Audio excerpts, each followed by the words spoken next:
À tous, bienvenue à tous. Je pense que le week-end commence bien. Vous voyez que la semaine a été riche en événements comme ici en RDC. Nous allons faire ce club comme tous les week-ends avec un petit recul sur ce qui a pu marquer cette semaine ici, notamment l'ultimatum de la Force des Nations Unies, MONUSCO, aux forces rebelles, aux groupes armés à l'est de la RDC, leur donnant 48 heures pour déposer les armes, faute de quoi représailles s'en suivront. Et au terme justement de cet ultimatum, on n'a pas vu vraiment un coup de feu ni une opération de ratissage. Bien au contraire, un petit communiqué pour dire oui, soyez dans le périmètre autant, etc. Alors que veut réellement la MONUSCO? Est-ce que la MONUSCO est venue pour la paix? Cette brigade qu'on attend toujours, qu'est-ce qu'elle attend pour intervenir? Alors, dans ce club, ces numéros, nous allons en parler avec nos journalistes. Si on a le temps, on va revenir sur la métamorphose de la ville de Kinshasa qui change, pas plus qu'aujourd'hui. Landry Kimbuta a lancé de bus pour la nouvelle ligne, enfin le moyen de communication par contre, des transports ici à Kinshasa, avec de nouveaux bus qui viennent notamment de Chine. Est-ce que les Kinois sont conscients de cela? Parce que Matata Mponyo, Premier ministre, avait déjà lancé aussi il y a quelques temps encore Transco pour permettre aux Kinois de bien se déplacer dans la ville. Mais pour le moment, on va pouvoir faire le tour de la table. Moi, je viens de Luanda. Il paraît que vous avez une réputation de faiseur d'opinion. Hein?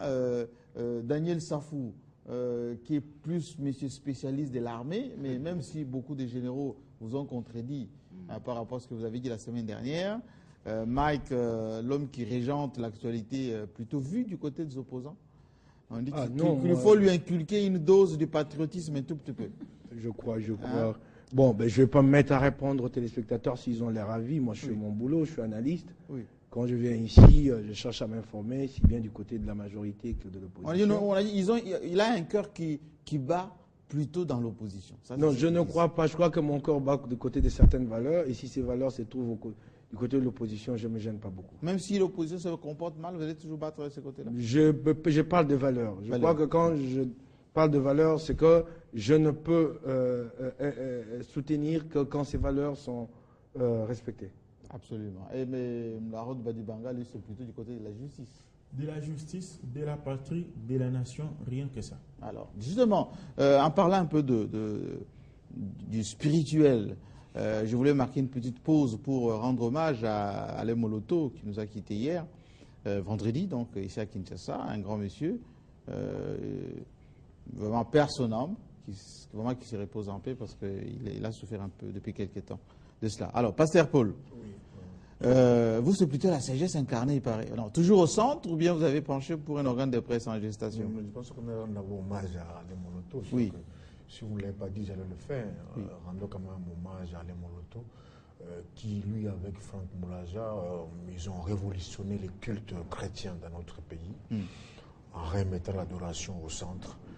Donc, c'est une grande perte pour les chrétiens de la RDC, d'Afrique et du monde également, parce que ils n'étaient pas de ceux-là qui faisaient beaucoup de bruit, beaucoup d'enraciement. C'était la parole, la chance, les mots et les poids de ces idées. Oui, c'est vrai que dans vos milieux également, un peu de l'adoration, il y a beaucoup d'enraciement, beaucoup de business aussi. Lui il n'était pas de cette école. Et d'ailleurs, Alain Moloto n'est pas la dernière pluie, parce qu'il a commencé à faire l'adoration depuis 1998. En fait, il est né avec nous quand nous sommes nés avec Sango Malamu. C'est un peu Sango Malamu qui a fait que... Mais je pense que c'est une grande perte pour un musicien chrétien qui n'a pas voulu se compromettre pendant que la majorité... soit il mange là-bas, soit il mange ici, mais il est resté constant, il est resté correct. Et sobre. C'est le prix qu'il a payé peut-être. C'est sobre. C'est une grande perte pour la RDC. On y viendra avec large commentaire, pour ne pas dire explication pour ceux qui sont notamment à l'étranger, dans le cadre de journaux et émissions spécialisées pour bien comprendre le départ d'Alain Moloto. En tout cas, paix à son âme. Alors, on revient maintenant dans l'actualité. Mike Mukebai. La société civile a publié un communiqué il y a quelques heures pour dire que c'est de la distraction, notamment de la MONUSCO, de nous avancer des idées, de souvent nous faire croire certains espoirs, alors qu'en réalité, ils font du tourisme, comme disait l'Ougandais Museveni. À quoi a servi l'ultimatum contre le groupe rebelle? Et pourquoi aujourd'hui on assiste un peu, je dirais, à du suivisme? Les FARDC avancent, MONUSCO derrière, alors ça devait être le contraire. Non, je crois qu'il faut bien comprendre la situation. Nous donnons trop d'importance à la communauté internationale. Je l'ai toujours dit, il faut que nous prenions nos responsabilités. Si nous ne les prenons pas, que je crois que nous n'allons pas changer la donne sur terrain. C'est dans ce sens-là que je félicite l'attitude de la population de Goma qui a manifesté hier pour condamner, j'ai lu même tout à l'heure sur la bande filante de Télé 50, j'ai revu cette information, que la population avait manifesté contre la passivité de la MONUSCO.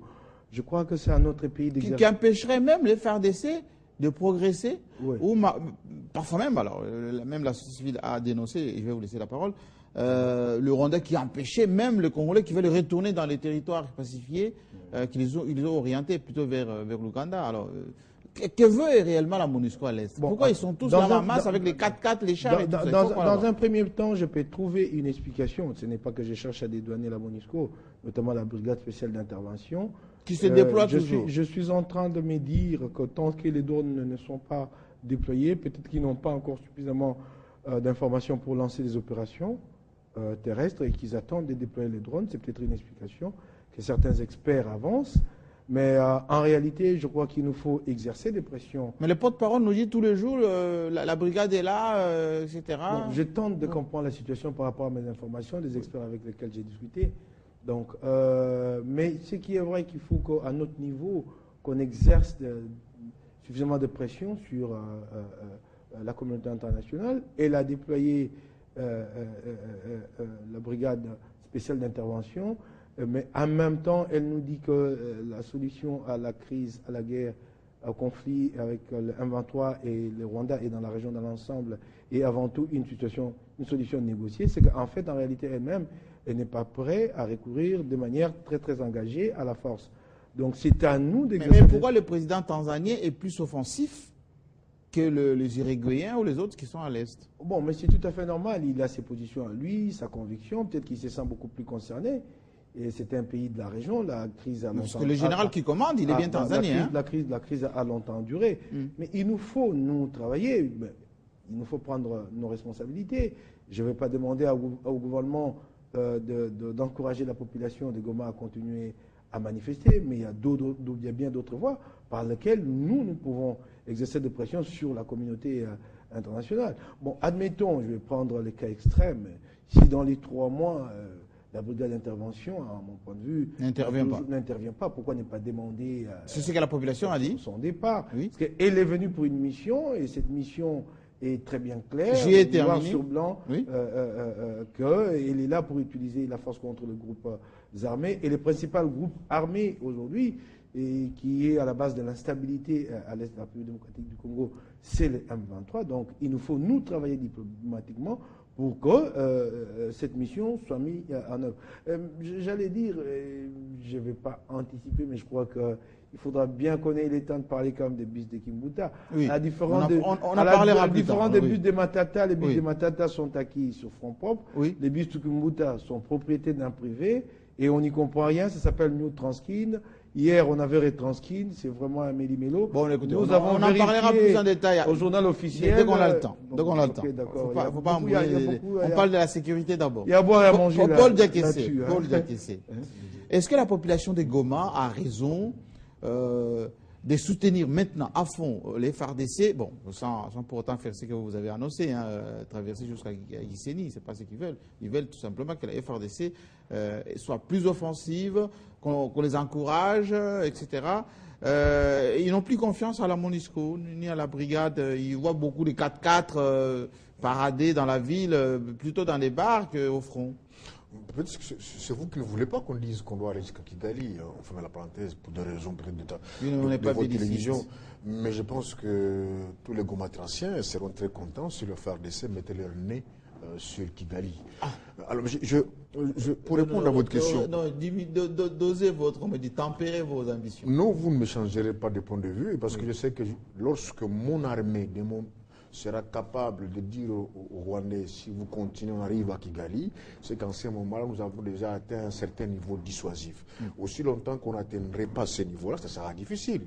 Parce que l'Angola, aujourd'hui, peut dire au Congo, si vous blaguez, on arrive à Kinshasa. Ils peuvent dire aux Zambiens, si vous blaguez, nous sommes à Lusaka. Mais nous sommes incapables de dire ça, même pas au Congo-Brazzaville. On a une armée en formation. Quand nous on grandissait, on avait cette fierté-là. Alors, revenons pas à votre question pour le commentateur. Mike l'a un peu dit. Je pense qu'il y a une situation confuse. On ne comprend plus rien sur la MONUSCO. Qu'est-ce que la MONUSCO veut? C'est la question, c'est la thématique justement. Que veut la MONUSCO? Nous comprenons que la MONUSCO, les militaires de la MONUSCO sont venus juste pour se faire leur bénéfice. Ils ne sont pas prêts à mouiller la chemise et que le pays qui les avait envoyés ne sont pas prêts à les voir rentrer dans le cercueil. Donc jamais la MONUSCO fera le boulot à notre place. Il n'y a que nous qui allons faire le boulot. Alors je comprends, même si moi j'étais à Goma, j'allais être avec ceux-là qui avaient manifesté. Qu'est-ce que vous constatez? Vous vous rendez compte qu'à tout moment que le FARDC progresse, il y a toujours des astuces là. Soit on rappelle le commandant, soit cesser le feu, soit il faut aller vite à Kampala. C'est qu'il y a vraiment... Soit la MONUSCO s'interpose. Tout à fait, mais moi ça m'a... Pourquoi s'interpose-t-elle? Jean-Marie, ce qui est étonnant, c'est que je vis à Kinshasa de ministres applaudir l'ultimatum. Oui. Mais est-ce que la MONUSCO a-t-elle le droit de lancer l'ultimatum chez nous ici? C'est nous qui devons faire le boulot. Et lorsque nous donnons l'occasion à la MONUSCO de lancer l'ultimatum, moi je pense qu'il ne fallait pas applaudir. Elle n'a plus ce droit. Et nous, on n'a pas à poser la question que ce soit pour chasser ceux qui occupent notre territoire. Nous continuons le boulot. La MONUSCO, si elle veut nous accompagner, qu'elle nous accompagne. Si elle ne veut pas, qu'elle nous laisse faire le boulot. Et maintenant, aujourd'hui, on ne parle plus de la progression des FARDC. Pourtant, ils avaient vraiment progressé. Vous avez parlé de la Tanzanie. Peut-être que la Tanzanie, si vous constatez qu'elle joue maintenant un rôle prépondérant, c'est parce que l'influence que les Américains voulaient avoir en Ouganda s'est transposée maintenant en Tanzanie, raison pour laquelle vous avez vu Obama aller en Tanzanie. Donc Jakaya Kikwete a un certain aura qui augmente au niveau de la région, parce qu'en fait, il a pris un peu la place qu'occupaient à l'époque Museveni et Kagame. Oui. Surtout que la Tanzanie, il a plus la confiance de la communauté internationale, les États-Unis. Surtout que la Tanzanie, c'est un pays qui a un cycle démocratique normal. Régulier. Et la Tanzanie occupe aussi une place de choix pour les Américains dans la lutte contre le terrorisme. La Tanzanie a envoyé des militaires en Somalie. Il y en a chez nous maintenant, les Tanzaniens. Vous savez, s'il faut continuer à répondre à la MONUSCO, moi, je suis de ceux des Congolais qui pensèrent à l'époque, comme Laurent Mouze Kabila, qu'il faut chasser le soldat des casques bleus parce qu'il ne peut pas faire le travail à notre place. Et je réitère ça encore aujourd'hui. Ils encombrent inutilement. Nous dépensons 1 million par mois, par jour, pour entretenir ces armées. C'est notre argent. Entre autres non, aussi. Cet argent, on met sur le compte de la RDC parce que la RDC est membre de la communauté internationale. Voilà, cet argent, nous le payerons. Or, les millions, si on donnait tous les moyens au FARDC, nous irons même toquer les portes de Rwanda à Kigali. Et je vais terminer en disant simplement que les soldats de la MONUSCO, qui sont indiens, qui sont bangladais, ne peuvent pas se battre pour la RDC. Ils ne peuvent pas mourir pour le Congolais. Tout à fait. Parce que, vous voyez, si aujourd'hui les Kenyans, par exemple, en Somalie, se battent en Somalie, les Éthiopiens se battent en Somalie et meurent, parce que, ce sont des Africains. Parce que la paix de la Somalie va aussi influer sur eux. Le Shebab qui opère en Somalie font des dégâts au Kenya. C'est comme ça que le Kenya ont anticipé. Et j'ai lu un commentaire angolais, un journaliste angolais qui avait dit l'absence de Dos Santos hier à Nairobi est justifiée par le fait que Dos Santos est mécontent parce qu'il n'a pas souhaité que la brigade internationale soit sous les ordres des Nations Unies. Ça devait être sous les ordres des pays africains. Raison pour laquelle Dos Santos n'est pas parti à Nairobi. Et en Somalie, les Kenyans, les Burundais, les Éthiopiens